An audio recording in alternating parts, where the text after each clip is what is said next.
Hello, welcome back to my channel. Today I wanted to talk about my experience as a homeowner, what the journey was like, and things that I wish I had known prior to buying a house, and things that I think are important for you to know if you're also in the process of buying a house, if you're looking, if you're just considering it, or maybe it's in the far future or not so far future.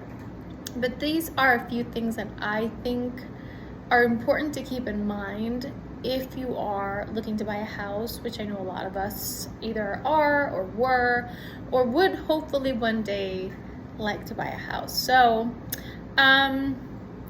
it's a very, very extensive process, and I will say that I've learned more about owning a house and what it means through just living the actions, because I think nobody can really prepare you to buy a house. Nobody can really truly explain to you. You can get very close to it, I think, but I don't think there's a true this is going to cover all your bases on what it is to buy a house, go through the process, own the house, and then so on and so forth. So first things first, I personally would recommend, if you're looking to buy a house, I would recommend you look into the future. So what I mean by that is, if you want to buy a house, even if it's 5 years from now, start looking at the houses in the areas that you would like to live in. Get your mindset around owning a home in this location, in that location. What is it like?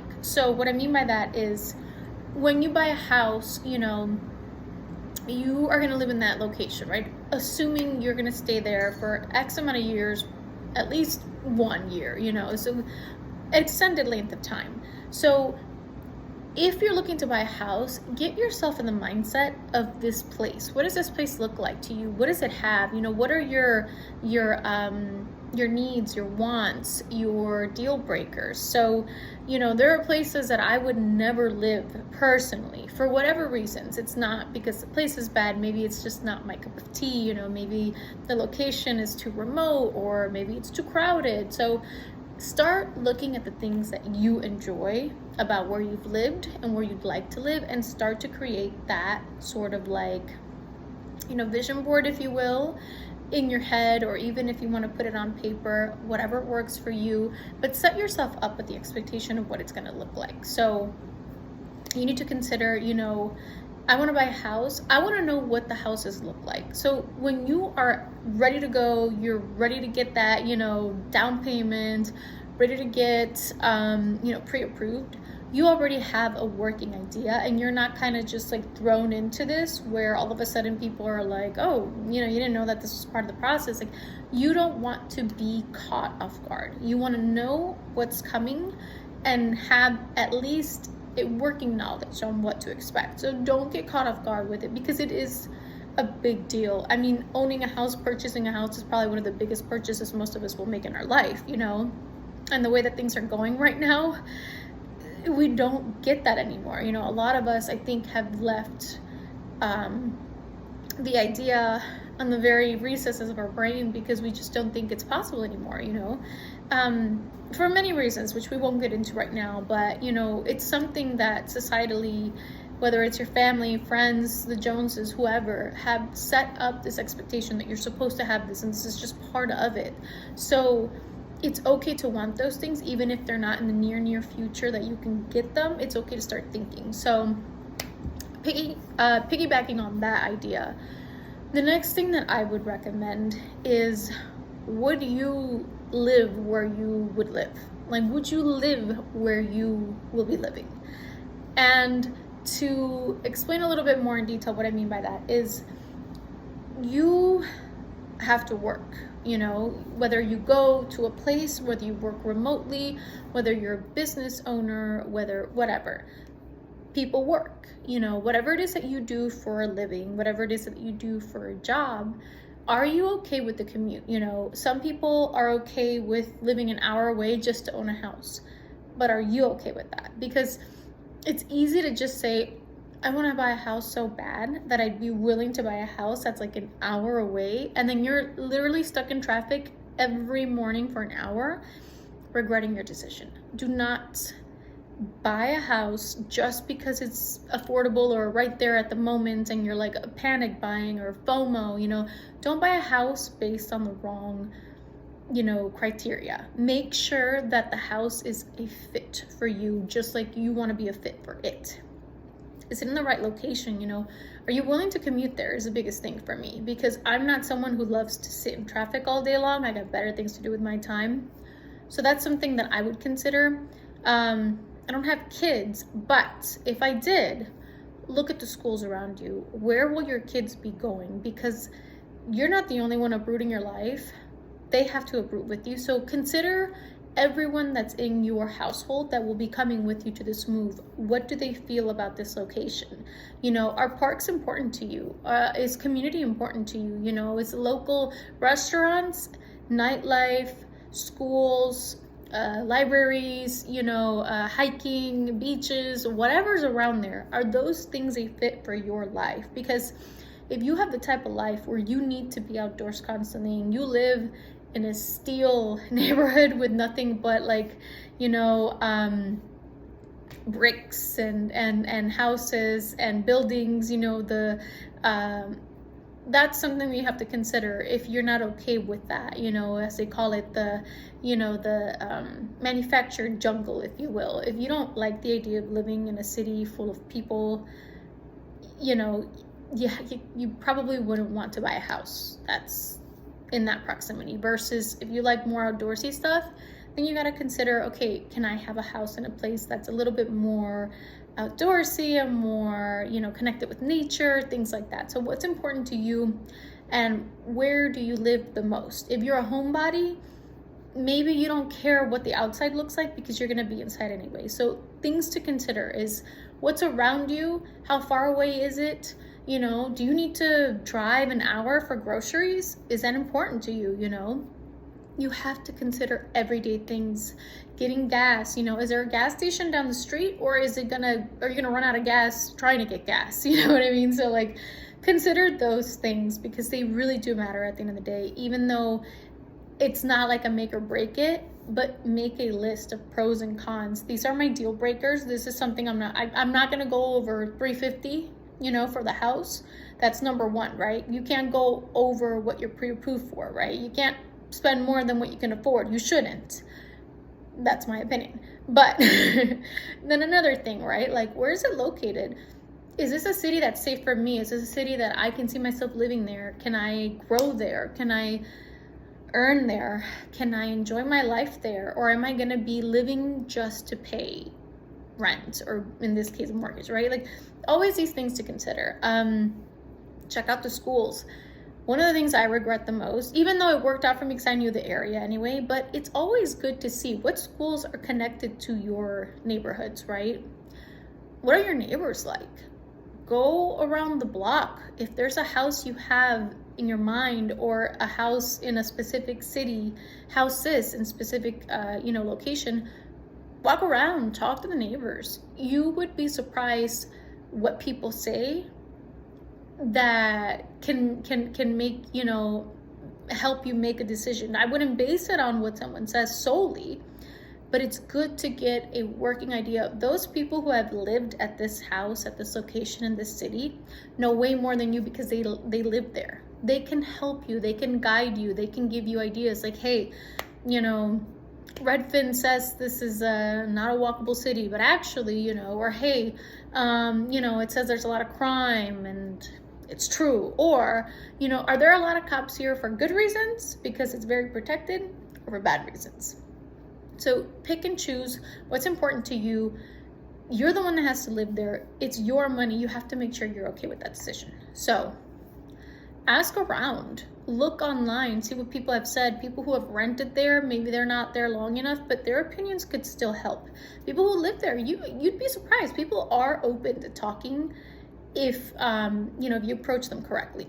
Not everybody, so don't be discouraged if someone's not very kind to you or doesn't want to tell you about that because they think you're being nosy or whatever the intentions are. So ask around. Ask around where you want to live, because those people can give you a better idea since they're already there, living and breathing life there. Um, next thing, talked about commute, talked about, obviously pricing. I think that one I don't really need to touch on, but don't buy more house than you can afford. Just because someone says you can afford this much, if you're going to be paying and left with, like, this is how much you're paying for it and this is how much you're left with, is this enough for you to live off? Can you have fun with this? Can you get groceries with that? If no, probably not a good idea. But if this is how much you can afford, this is how much you make, and this is what you end up buying, you're left with a good amount of area to work with. Do not, keep yourself like barely on the surface level of water, just trying to keep your neck above water because you can't breathe from how much money is coming out. Do not be house broke. It's okay to live in a house that's just right. It doesn't have to be a McMansion. It doesn't have to be a shack. I don't. I live in a beautiful house, in my opinion. I'm blessed enough that I found an amazing house. It has more than enough for me. I'm one person. So consider those things. Just because something is better doesn't mean that it's the best. So that's another recommendation, is make sure that you can afford your life there. Do not let the house or the circumstances or whoever's in your ear telling you to get something, if it's not the right decision for you, you have to feel it. It has to be the right place. And usually people can tell. I mean, whether you believe it or not, but you can kind of get the feeling about certain things when you walk into places. You kind of feel like, hey, this is going to be the place, or I don't think so. Next thing is use the people around you. For me, I personally had a friendship with my realtor, so I will say that it worked out for me tremendously in my favor. She put in so much work. She went above and beyond, and I think she does for all of her clients because that's just her work ethic. I know some people, like to badmouth realtors and say that all they do is turn keys and say hello and whatever. For me personally, my experience was not like that. My realtor did a really good job. She probably was the most present since day one till the very last, till signing, till the day that we signed and closed. She was there from beginning to end. She kicked butt, and I would recommend her, not because she's my friend, but because I saw it with my own eyes. She was giving so much of her time and energy and hard work.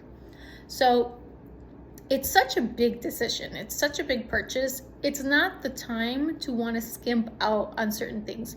Don't think that because you can maybe, scrap 2-3K right here, or, I don't want to pay her that much, or I don't want to pay him that much. It may not be worth it at the end.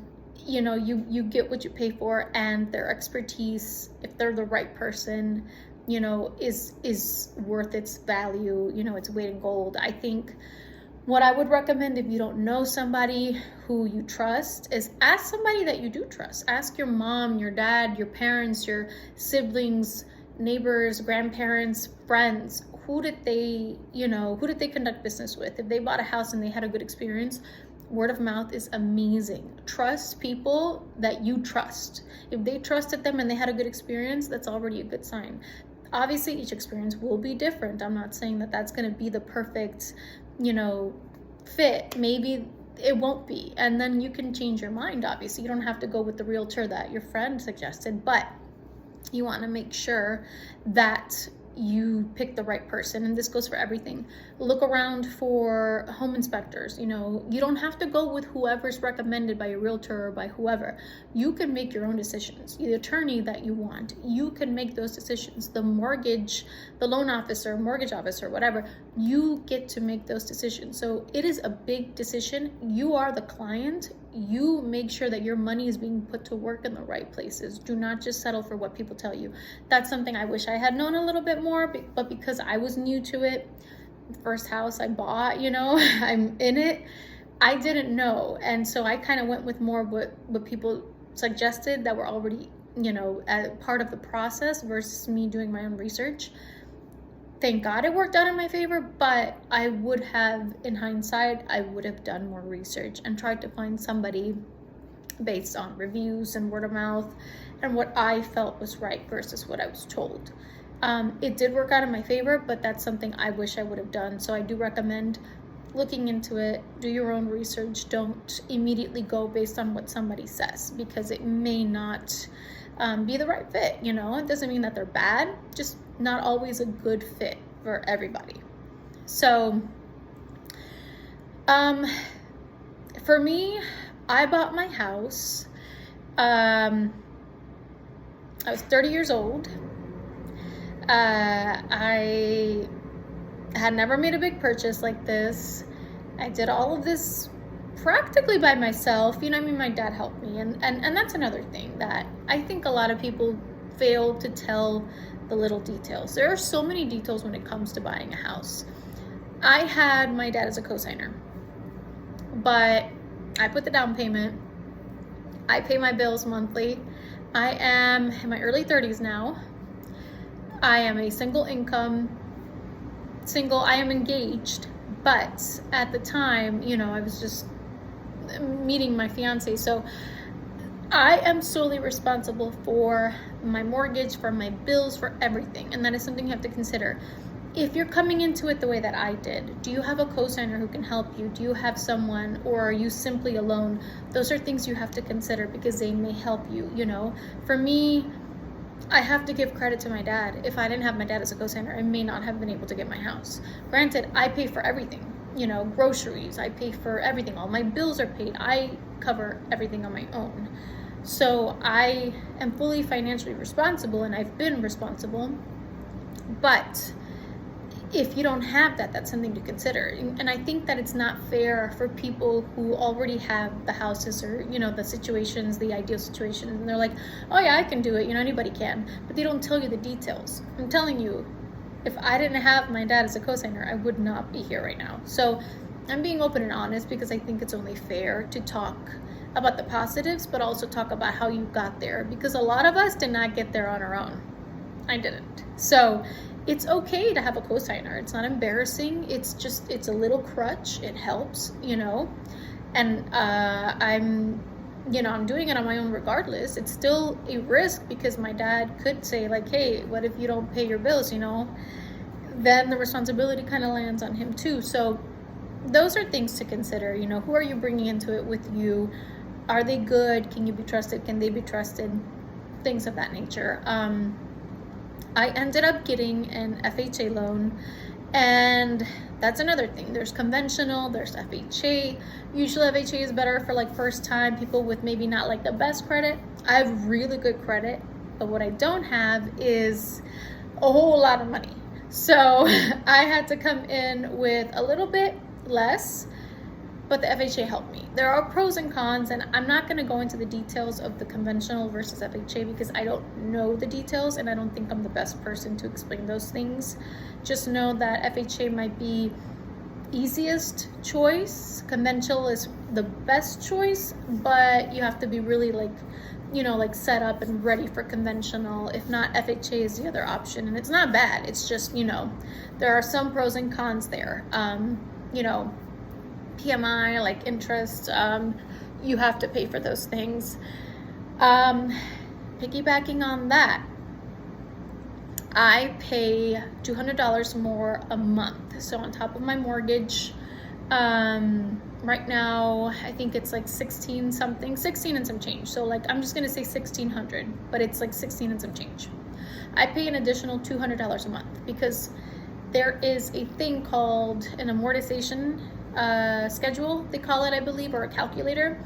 And if you, if you're looking into it, you can look online, Google amortization calendar, and you can, or schedule calculator, and it'll show you, okay, this is how much the house costs. This is how much down payment. This is how much it's going to be monthly.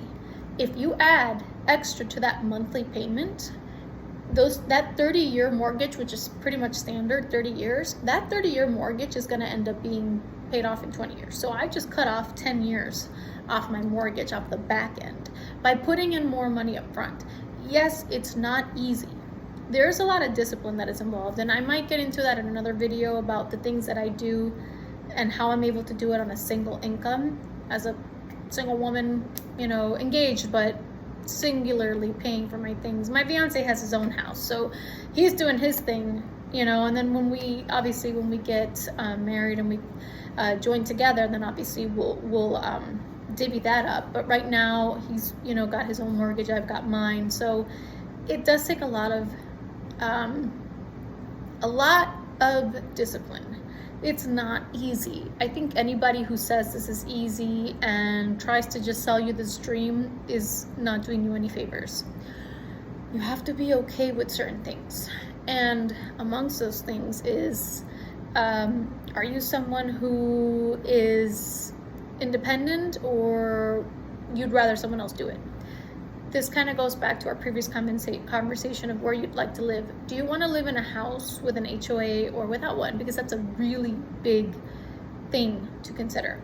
HOAs are great if you don't want to have to think about snow removal, lawn care, the leaves, this, that, the balcony, the painting, the outside, the siding. You don't have to worry about any of that.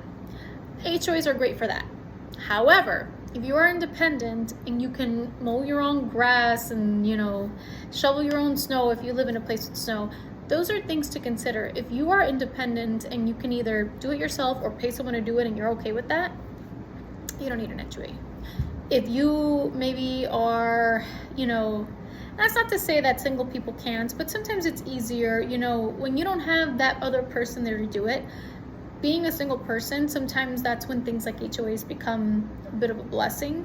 I get it that they're not super popular, and I'm not saying you should or shouldn't. I'm just saying it depends on your personality and what kind of person you are. If you're someone who would be willing to do your own, outdoor stuff with the snow and the lawn and all that, you don't really need one. You just have to make sure that you do it, because people will get on you for that. And the HOAs are the same, if that's the thing about HOAs, is that if someone falls out of line, if your neighbor is leaving their trash or whatever, that HOA is going to be sending a letter to them, guarantee it. Everybody pays every month a set amount, so look into that. That amount can go up, so do consider those things. Consider, are you someone who can afford to have someone do it for you, or will do it for yourself, or would you just rather it pay and it just gets taken care of? So another thing to consider. Let's see. What's another thing? There's so many things when it comes to houses, You have to be okay with a lot of things, and there's also a lot of things that, if you don't like it, that's another choice. Speaking of land and taking care of things, are you someone who wants a big property? I live in a townhouse, so I don't really have land when it comes. I have like a little area in the front, and that's it. If you are someone who wants to have a big plot of land, then those are things you have to consider.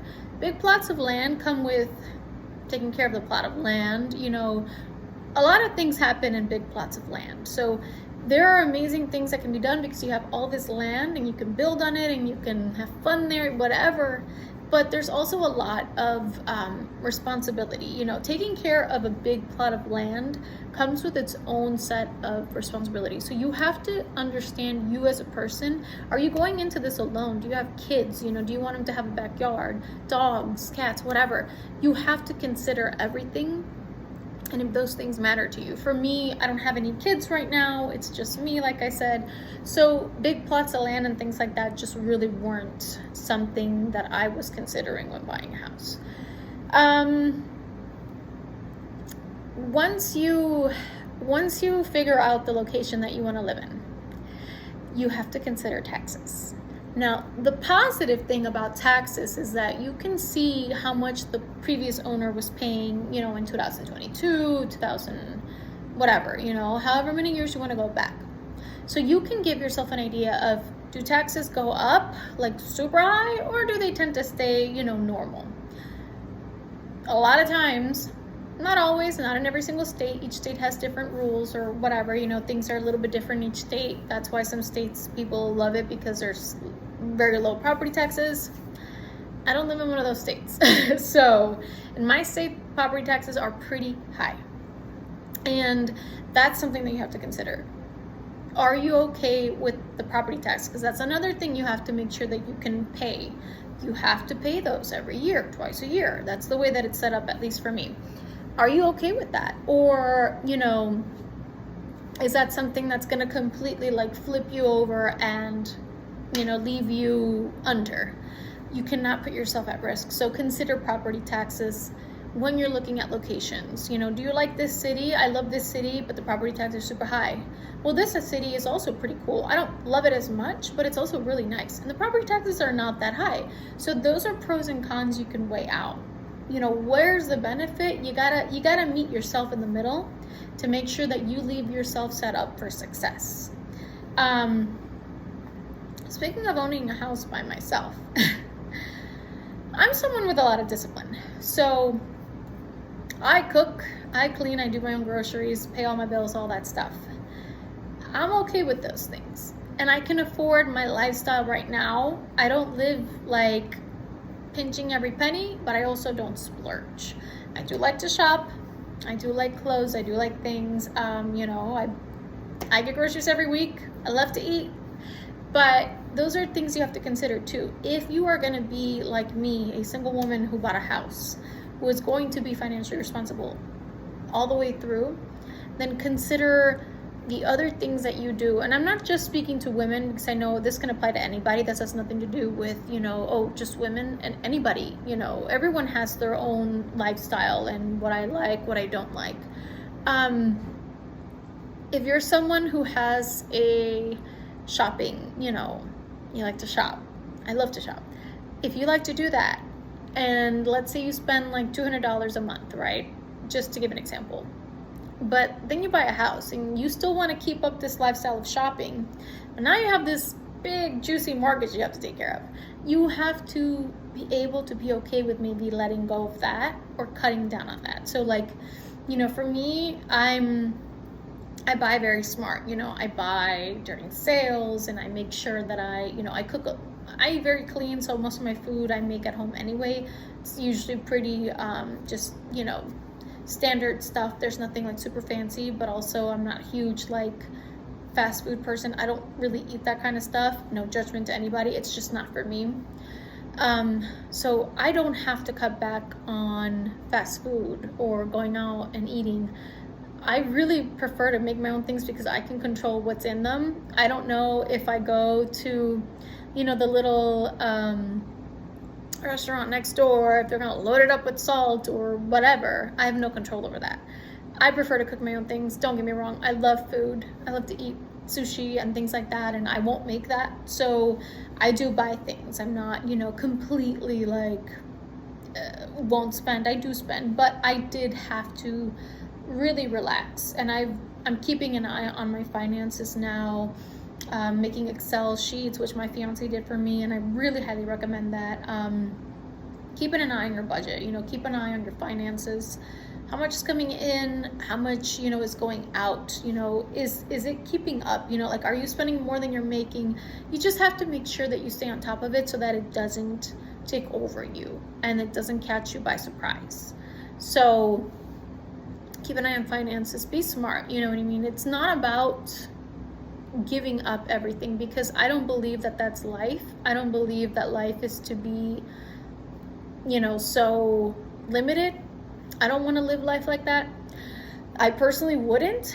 I wouldn't give up all the fun things, all the things that give me joy, but I also think this is more valuable and more worth it to have a place that I call my own.